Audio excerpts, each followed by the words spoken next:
আপনারা কেমন আছেন? আশা করি সবাই ভালো আছেন। আজকে আবার রান্না নিয়ে আসছি। আজকে আমি পকোড়া করব। এখানে আমি বাঁধাকপি কেটে নিয়েছি। এর জন্য আমি অল্প গাজর, পেঁয়াজ, কাঁচা লঙ্কা, স্বাদ মতো লবণ, হলুদ আর অল্প মিষ্টি। এটা আমি এখন প্রথমে এমনি মেখে নেব। নিয়েছি, আজকে আটা দিয়ে বড়া করব।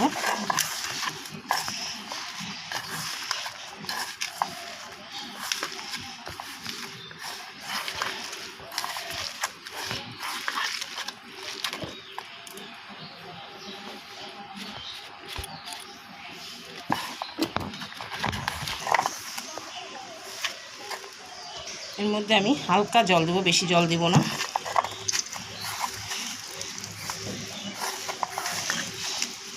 কড়াই গরম হয়ে গেছে, রিফাইন তেল দিয়ে দিচ্ছি।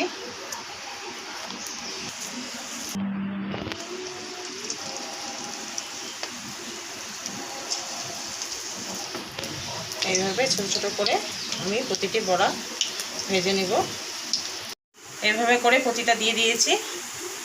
আমি এখন এটাকে উল্টিয়ে নিব, এটা লাল লাল করে ভেজে নেব।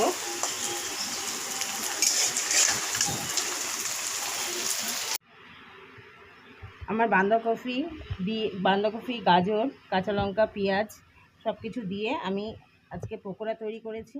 ভালো লাগলে একটা লাইক অবশ্যই দিবেন।